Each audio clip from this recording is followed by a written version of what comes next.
Bonjour à tous, on se retrouve ce soir à la bibliothèque d'agglomération du Pays de Saint-Omer où se déroule l'événement La Nuit de la Lecture. On se retrouve avec Céline Réan. Bonjour Céline. Bonjour. Vous êtes médiatrice au sein de la CAPSO, c'est ça ? Oui, c'est ça. Donc en fait, à la CAPSO, il y a plusieurs services, dont le service environnement et de la transition numérique et écologique. Et est-ce que vous pouvez nous en dire un petit peu plus sur ce service ? Donc en fait, nous on travaille, donc on est médiatrice, on est plusieurs médiatrices. Notre bâtiment il est situé à Fauquemberg. D'accord. Et en fait, à cet endroit-là, on a un musée qui présente les énergies renouvelables, le développement durable, une découverte pour les particuliers, pour les groupes scolaires notamment, des plus petits.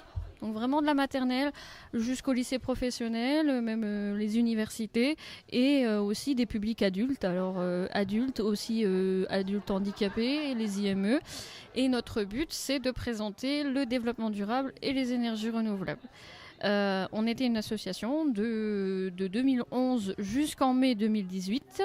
Et en mai 2018, comme il y a eu aussi le rassemblement des différentes communautés de communes, le bâtiment appartenait à la communauté de communes de Fauquemberg à l'époque. Nous, on était en association. D'accord. Et notre but, c'était de présenter les énergies renouvelables, le développement durable.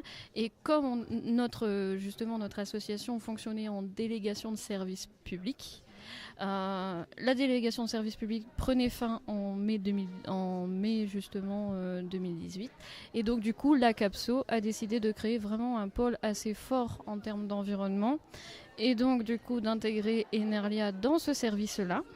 Et aujourd'hui, nous, notre but, c'est de faire le lien entre justement l'agriculture, la transition écologique, le plan climat territorial, qui sont des axes justement qui sont dans l'environnement, et de faire le lien avec le particulier, l'enfant, au travers justement d'ateliers comme ça. Et quel est votre rôle ce soir alors au sein de la bibliothèque de Saint-Omer ? Alors moi je suis médiatrice, oui. Et mon travail justement c'est en tout cas pour cette nuit de la lecture, j'ai été invitée pour justement faire comprendre aux particuliers comment on peut fabriquer des produits maison à partir de vinaigre, de savon noir, de bicarbonate de soude. Donc le but c'était que justement les particuliers ou même les enfants fassent des petites expériences pour comprendre pourquoi justement on va utiliser du savon noir ou du vinaigre dans un produit ménager qu'on fabrique à la maison. D'accord, c'est super. Et quel type de produit par exemple vous avez pu faire tester à ces enfants ? Alors on faisait fabriquer notamment donc, un produit multi-usage ou également un produit pour laver la vaisselle. Donc à partir de savon noir, de bicarbonate de soude, d'eau. Et les enfants, les adultes pouvaient repartir aussi avec leurs produits ménagers. D'accord. Et pour l'expérience, en fait, on avait du papier, justement, donc un filtre à café dans lequel on avait trempé du chou rouge. Donc le filtre était de couleur violette.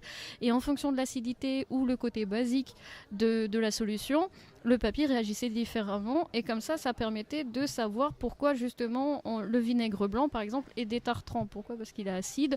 Ou le bicarbonate, c'est quelque chose d'assez basique. Donc du coup, ça va plutôt avoir une action dégraissante. Voilà. Et est-ce que vous auriez un message à faire passer à nos éditeurs ? C'est de montrer qu'on peut fabriquer des produits pas chers, qu'on trouve dans le magasin de manière assez simple, qui sont respectueuses pour l'environnement et qui sont aussi saines, en tout cas pour la santé, et qui ne sont pas nocives, en tout cas pour nous en même temps. D'accord. Voilà. Bon, merci beaucoup Céline. De rien. Et à bientôt. Merci. À bientôt. Bonne soirée. Au revoir. Au revoir.